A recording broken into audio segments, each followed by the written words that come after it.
Very good evening student. एक बार फिर से Rajiv Gandhi memorial teachers training college की तरफ से मैं डॉक्टर हरविंदर कौर आप सभी का ऑनलाइन वीडियो क्लासेस में स्वागत करती हूँ।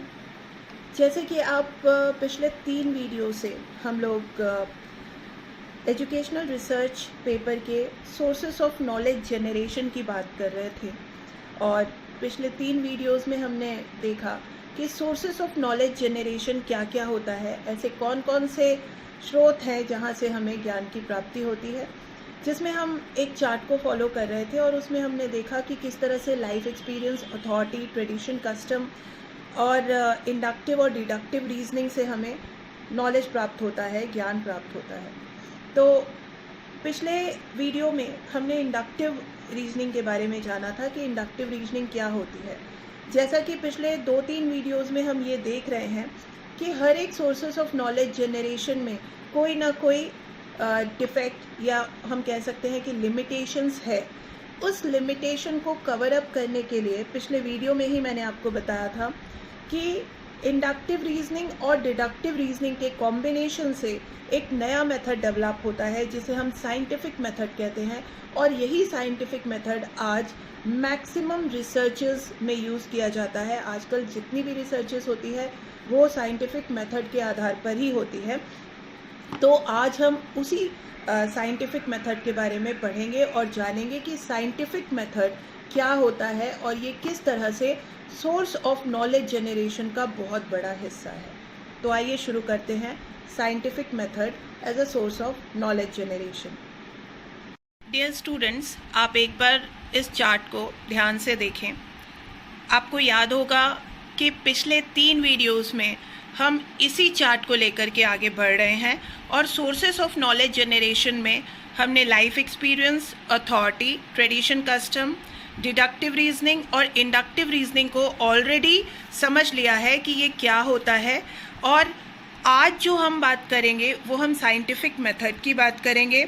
जैसे कि आप समझ चुके हैं और जान चुके हैं कि डिडक्टिव रीजनिंग, जिसे हम हिंदी में निगमनात्मक तर्क, और इंडक्टिव रीजनिंग, जिसे कि हम हिंदी में आगमनात्मक तर्क कहते हैं, इन दोनों के कॉम्बिनेशन से जो एक नया मेथड है जिसे हम साइंटिफिक मेथड यानी कि वैज्ञानिक तर्क कहते हैं, उसके बारे में आज जानने की और समझने की कोशिश करेंगे।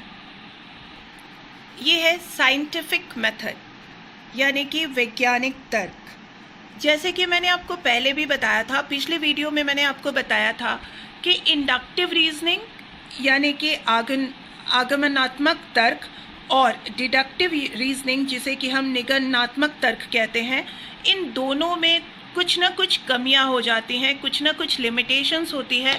और इन दोनों की ही लिमिटेशंस को ध्यान में रखते हुए जब हम इन दोनों तर्कों को जोड़ देते हैं तो एक नया तर्क बन करके हमारे सामने आता है, एक नया मेथड हमारे सामने आता है और इस मेथड को हम वैज्ञानिक मेथड यानी कि साइंटिफिक मेथड कहते हैं। साइंटिफिक मेथड को समझने के लिए हम समझ सकते हैं कि it is a mixture of और it is a mixed of inductive and deductive method. Scientific method जो है वो मिक्स्ड है इंडक्टिव और डिडक्टिव मेथड का। जब इन दोनों मेथड के तर्कों को हम मिक्स कर देते हैं और लॉजिकल रीजनिंग उसमें अप्लाई करते हैं तो जो मेथड निकल के आता है वो बिल्कुल ही परफेक्ट और परफेक्ट रिजल्ट निकल के आता है और वो साइंटिफिक तर्क या साइंटिफिक मेथड जिसे हम वैज्ञानिक तर्क कहते हैं। Scientific method is a back and forth movement of the thought from induction to deduction.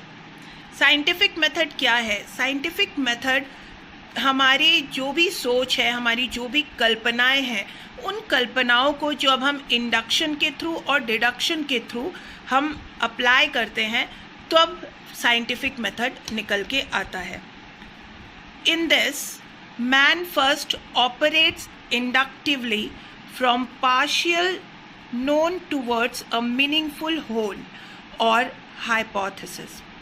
इसमें क्या होता है? इसमें सबसे पहले कोई भी रिसर्चर इंडक्टिवली एक पार्ट ऑफ नॉलेज जिसके बारे में वो कुछ जानता है उसको ऑब्जर्व करता है और ऑब्जर्व करने के बाद उसका कोई मीनिंगफुल थॉट निकालता है। पहले वो इंडक्टिवली मतलब पर्टिकुलरली किसी एक चीज़ को ऑब्जर्व करता है और उसके मीनिंगफुल थॉट को निकालता है, मीनिंगफुल थॉट को समझता है, और उसके बाद then deductively from suggested whole or hypothesis, जो वो हाइपोथेसिस बनाता है उसे डिडक्ट करता है to the particular part in order to connect these with another in a meaningful pattern to a valid relationship. जब हम किसी भी चीज़ को ऑब्ज़र्व करते हैं, पर्टिकुलरली उस पर अध्ययन करते हैं, किसी एक चीज़ को ऑब्ज़र्व करते हैं, किसी एक चीज़ का अध्ययन करते हैं, उसकी थोड़ी सी जानकारी जो पहले से उससे संबंधित कोई थ्योरी बना दी गई है या उससे संबंधित कोई जानकारी हमारे पास है, उससे हम उसको दोबारा से ऑब्ज़र्व करते हैं और उसको डिफ्यूज़ करते हैं, और तब जाकर के जो नई जानकारी और जो नया पैटर्न हमारे पास आता है वो साइंटिफिक मेथड कहलाता है. It consist of working inductively from observation to hypothesis and then deductively from the hypothesis to the logical implications of the hypothesis in relation to what is already known. इसमें क्या होता है, इसमें हम पहले inductively किसी भी चीज़ को ऑब्जर्व करते हैं. जिस तरह से इंडक्शन मेथड में हमने ये देखा था कि किस तरह से हम किसी पर्टिकुलर केस को ऑब्जर्व करते हैं, उसी तरह से साइंटिफिक मेथड में हम सबसे पहले इंडक्टिवली किसी चीज़ को ऑब्जर्व करते हैं, हाइपोथेसिस बनाते हैं, और फिर उसके बाद उस हाइपोथेसिस को चेक करते हैं लॉजिकल इम्प्लिकेशन के थ्रू, डिडक्टिव रीजनिंग इम्प्लिकेशन के थ्रू. हम उस हाइपोथेसिस को चेक करते हैं क्या वो हमारी हाइपोथेसिस सही है या नहीं, क्योंकि उस नॉलेज से चेक करते हैं जो नॉलेज हमारे पास ऑलरेडी है, और अगर चेक हो जाती है, सही हो जाती है, तो एक नया मेथड यानी कि साइंटिफिक मेथड निकल के हमारे सामने आता है. देखिए, इसको हम इस प्रकार से समझ सकते हैं. जैसे कि आपने इंडक्टिव रीजनिंग में क्या देखा था, इंडक्टिव रीजनिंग में हमने देखा था कि ये जो पैटर्न होता है ये नीचे से ऊपर की तरफ जाता है, ये अपवर्ड होता है. सबसे पहले हम इसमें ऑब्जर्वेशन करते हैं, पैटर्न को फॉलो करते हैं, फिर हाइपोथेसिस बनाते हैं, फिर थ्योरी जनरेट होती है. और डिडक्शन में क्या होता था, डिडक्शन में ठीक इसका उल्टा होता था. पहले थ्योरी होती थी जो ऑलरेडी पहले से थ्योरी डेवलप्ड है, उसके बाद हाइपोथेसिस बनाते थे हम थ्योरी के आधार पर, उसके बाद हम उसकी ऑब्जर्वेशन करते थे और उसके बाद उसे कंफर्म करते थे. अब साइंटिफिक मेथड में हमें क्या करना है कि इन दोनों को ऐड कर देना है. किस प्रकार दोनों को ऐड करेंगे, सबसे पहले हम ऑब्जर्वेशन करेंगे. आप देखिए, जो इंडक्शन है सबसे पहले हम ऑब्जर्वेशन करेंगे, फिर उसके पैटर्न को फॉलो करेंगे, उसके बाद फिर हम टेंटेटिव हाइपोथेसिस बनाएंगे, और उसके बाद जो थ्योरी है, ये दोनों थ्योरी में देखिए क्रॉस का निशान है, इन दोनों थ्योरीज को काट देंगे, हटा देंगे. अब हमें थ्योरी डेवलप नहीं करनी है, बल्कि अपने टेंटेटिव हाइपोथेसिस को और ज़्यादा रिफाइंड करके हमें अपने हाइपोथेसिस बनाने हैं. और जब हमारे हाइपोथेसिस रिफाइंड हो जाएंगे तो फिर हमें ऑब्जर्वेशन करना है, और ऑब्जर्वेशन के बाद हमारी थ्योरी कंफर्म होगी या फिर कोई नई थ्योरी का निर्माण होगा. तो इसमें हम दोनों ही मेथड को यूज़ करेंगे, इंडक्शन और डिडक्शन. और जब ये दोनों ही मेथड यूज़ होते हैं तो हमारा नया जो मेथड बन के आता है ये साइंटिफिक मेथड होता है. साइंटिफिक मेथड में ऑब्जर्वेशन, पैटर्न, टेंटेटिव हाइपोथेसिस, फिर ऑब्जर्वेशन और फिर कंफर्मेशन ऑफ थ्योरी होती है. तो आप इसको आसानी से ऐसे समझ सकते हैं कि ऊपर की जो थ्योरी है जो दोनों में कॉमन थी, उन दोनों को हमने काट दिया है, और उसके बाद हमारा जो पैटर्न बना है वो साइंटिफिक मेथड का पैटर्न बना है. साइंटिफिक मेथड का यही पैटर्न होता है. अब आप समझिए कि साइंटिफिक मेथड के स्टेप्स क्या होते हैं, कौन कौन से ऐसे स्टेप्स हैं जो साइंटिफिक मेथड में यूज़ किए जाते हैं, या किन स्टेप्स को फॉलो करके हमारा साइंटिफिक मेथड यूज़ होता है. सबसे पहले आइडेंटिफिकेशन ऑफ अ प्रॉब्लम. सबसे पहले हमें ये देखना है, हमें अपने प्रॉब्लम्स को समझना है, हमारी प्रॉब्लम क्या है, और हम उस प्रॉब्लम को कैसे आइडेंटिफाई करेंगे. बार बार हमें सिर्फ अपने क्वेश्चन रेज करने हैं. साइंटिफिक मेथड में एक बहुत बड़ी चीज़ ये होती है कि हमें बार बार क्वेश्चन रेज करने होते हैं. जैसे सपोज़ कीजिए कि हमें ये जानना है कि हमारे पेट डॉग को कौन सा खाना सबसे ज़्यादा पसंद है, तो हम कौन सा खाना वो बहुत चाव से खाता है या कौन सा खाना उसका फेवरेट है. अगर ये आप जानना चाहते हैं तो क्या करेंगे, आप सबसे पहले आपको ये देखना है कि उसको कौन सा खाना पसंद है, ये जानकारी आपको जाननी है। ये एक प्रॉब्लम है जिसको आपको सॉल्व करना है। दूसरा, formulation of a hypothesis. Formulation of a hypothesis का मतलब ये है कि अब आप एक हाइपोथेसिस बनाएंगे। क्या हाइपोथेसिस बनाएंगे? क्या उसे वेज खाना पसंद है, या उसे चिकन खाना पसंद है, या उसे वेजिटेरियन खाना पसंद है, रोटी खाना पसंद है। तो उसके लिए सबसे पहले आप हाइपोथेसिस बनाएंगे। आप ये हाइपोथेसिस बनाएंगे कि हो सकता है कि आपके डॉग को चिकन ज़्यादा पसंद हो बजाय रोटी या दूध के। फिर है implication of hypothesis through deductive reasoning. आप उस हाइपोथेसिस को इम्प्लीफाई करेंगे थ्रू डिडक्टिव रीजनिंग। ये पहले से ही हम जानते हैं कि डॉग्स जो हैं वो मांसाहारी खाना ज़्यादा पसंद करते हैं बजाय शाकाहारी के, इसलिए हमने ये हाइपोथेसिस बनाया है कि मेरे डॉग को भी ज़्यादा चिकन पसंद होगा क्योंकि वो मांस है। उसके बाद collection and analysis of evidence.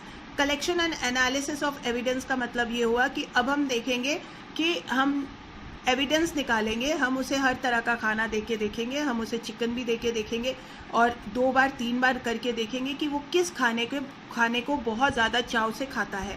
और जब हम इस चीज़ को बार बार रिपीटेडली देखेंगे कि वो कौन सा खाना ज़्यादा पसंद करता है, तो उससे हमें एविडेंस मिल जाएंगे कि वो कौन सा खाना ज़्यादा पसंद करता है। वेरिफिकेशन, रिजेक्शन और मॉडिफिकेशन ऑफ हाइपोथेसिस।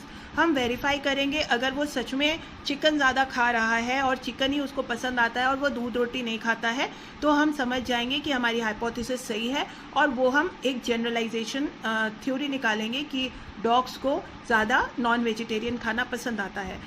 अगर वो चिकन नहीं खा करके रोटी खाता है या दूध पीता है, तो भी हम उससे उस हाइपोथेसिस से ये थ्योरी बना सकते हैं कि कुछ डॉग्स जो हैं वो वेजिटेरियन खाना भी पसंद करते हैं। और अगर हमें ये लगता है कि इन दोनों में ही इक्वल है, कुछ और हमें इसमें मॉडिफाई करना है, तो हम फिर से अपने हाइपोथेसिस को मॉडिफाई करके भी दोबारा हाइपोथेसिस बना सकते हैं और उसको चेक कर सकते हैं। और बार बार उसको चेक करने के बाद, बार बार उसको ऑब्जर्व करने के बाद जो एक थ्योरी निकल के आती है उसकी हम जनरलाइजेशन करेंगे। ये किसी भी तरह के केस में हम कर सकते हैं। अभी जैसे मैंने डॉग का एग्जाम्पल लिया, इसमें आप कोई और भी एग्जाम्पल ले सकते हैं। जैसे कि अगर हमें ये पता लगाना है कि who smile more often, man और वुमेन, ज़्यादातर स्माइल्स कौन करते हैं, मैन या वुमेन, अगर इसके बारे में आपको जानना है तो आप एक नॉर्मल हाइपोथेसिस बना सकते हैं। हमारी प्रॉब्लम क्या है? हमारी प्रॉब्लम ये है कि हु स्माइल्स मोर ऑफन, और इसमें हम क्या हाइपोथेसिस बनाएंगे? हम हाइपोथेसिस ये बनाएंगे कि वुमेन मोर स्माइल्स या women smiles more often than man. Women जो है वो मैन के मुकाबले में ज़्यादा स्माइल करती हैं। तो ये अगर हमने हाइपोथेसिस बना ली, अब हम इस हाइपोथेसिस को टेस्ट करेंगे। इस हाइपोथेसिस को हम डिडक्टिव रीजनिंग के द्वारा टेस्ट करेंगे और इसमें हम क्या करेंगे? Collection and analysis of evidence. हम डेटास कलेक्ट करेंगे और उसका एनालिसिस करेंगे। हम देखेंगे, हम 200-300 महिलाओं पे टेस्ट करके देखेंगे कि कौन सी महिलाएं किसी भी जोक को बोलने से महिलाएं ज़्यादा हंसती हैं या मैन ज़्यादा हंसते हैं। और जैसे ही हमारे डाटास कलेक्ट हो जाएंगे उसके बाद हम देखेंगे उसको वेरीफाई करना है, रिजेक्ट करना है, या फिर अपने जो हमने थ्योरी बनाई है, जो हमने हाइपोथेसिस बनाए हैं उसको हम दोबारा से मॉडिफाई करके भी नई हाइपोथेसिस बना करके दोबारा एक नई थ्योरी या नया नॉलेज जनरेट कर सकते हैं। तो ये मेथड्स हैं, साइंटिफिक मेथड के ये स्टेप्स होते हैं। इसको हम इस तरह से भी समझ सकते हैं, जैसे सबसे पहले सर्टेन फेनोमेना आर ऑब्जर्व्ड। सबसे पहले हम कुछ फेनोमेनास को ऑब्जर्व करेंगे। कैसे? इसका मैं आपको एग्जांपल देती हूँ। जैसे कि आप ऑब्जर्व कर रहे हैं कि पक्षी उड़ रहे हैं, तो आपने सडनली ऑब्जर्व किया कि पक्षी उड़ रहे हैं, तो आपके मन में एक क्वेश्चन आता है कि ये पक्षी कैसे उड़ते हैं, पक्षी किस प्रकार से उड़ते हैं।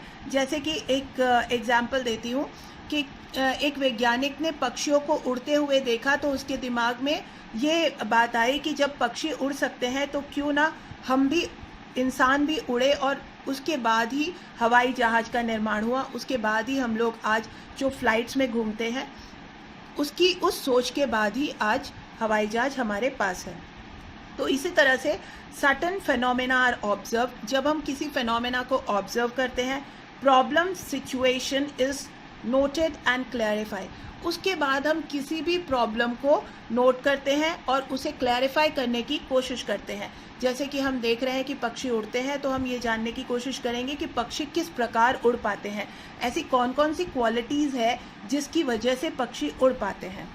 Crude relationship are tentatively identified and elaborated. उसके बाद हम रिलेशनशिप एलॉबरेट करेंगे और आइडेंटिफाई करेंगे। हम कुछ वेरिएबल्स लेंगे, उसके टेंटेटिव हाइपोथेसिस को आइडेंटिफाई करेंगे और एलॉबरेट करेंगे। मोर और less formal hypothesis is derive. उसके बाद हम कुछ हाइपोथेसिस को डिराइव करेंगे, कुछ परिकल्पनाएं बनाएंगे। क्या परिकल्पनाएं बनाएंगे? क्योंकि इनका वजन बहुत हल्का होता है इसलिए पक्षी उड़ पाते हैं, क्योंकि इनके पास पंख होते हैं इसीलिए ये उड़ पाते हैं। तो इस तरह के हम कुछ हाइपोथेसिस बनाएंगे और हाइपोथेसिस बनाने के बाद a design is developed to test the hypothesis. फिर हम एक डिज़ाइन बनाएंगे ताकि हम उस हाइपोथेसिस को टेस्ट कर सकें, ताकि हम समझ सकें कि जो हम समझ रहे हैं या जो हम परिकल्पना हमने बनाई है, जो हमने इंटेलेक्चुअल गेस बनाया है, वो हमारा इंटेलिजेंट गेस सही है या नहीं है। उसके बाद हम या तो हाइपोथेसिस इज वेरीफाइड और रिफ्यूटेड, या तो हमारी हाइपोथेसिस वेरीफाइड होगी या फिर वो रिजेक्ट होगी। उसको हम रिफ्यूज़ भी कर सकते हैं, रिजेक्ट भी कर सकते हैं। जब हाइपोथेसिस वेरीफाइड हो जाती है तब तो रिजल्ट निकल के आ जाता है, लेकिन जब हाइपोथेसिस वेरीफाइड नहीं होती, रिफ्यूज़ हो जाती है, तो उसके बाद फिर से हम हाइपोथेसिस बनाने के क्रम में चले जाते हैं। फर्दर टेस्ट और रिफाइन द रिजल्ट। उसके बाद फिर हम टेस्ट करेंगे और अपने रिजल्ट को रिफाइन करेंगे। Conclude result by integrating with the existing knowledge. उसके बाद हम रिजल्ट को कंक्लूड करेंगे और अपने एग्जिस्टिंग नॉलेज के साथ उसको इंटीग्रेट करेंगे। तो ये सारे स्टेप्स होते हैं साइंटिफिक मेथड के, और ये होता है हमारा साइंटिफिक मेथड जिसके द्वारा हम रिसर्च करते हैं। तो इसमें हमें ये समझना बहुत ज़रूरी है कि साइंटिफिक मेथड जो है वो ऑब्जर्व करने का एक तरीका है। पहले हम ऑब्जर्व करते हैं, फिर क्वेश्चन करते हैं, फिर उसी के बेसिस पे हमारी रिसर्च की शुरुआत होती है। फिर हम हाइपोथेसिस बनाते हैं, अपने हाइपोथेसिस को टेस्ट करते हैं। टेस्ट करने के बाद हम उस रिज़ल्ट को एनालिसिस करते हैं और कंक्लूड करते हैं, और उसके बाद जाकर के कोई नई जानकारी हमें मिलती है या फिर कोई नया नॉलेज डेवलप होता है।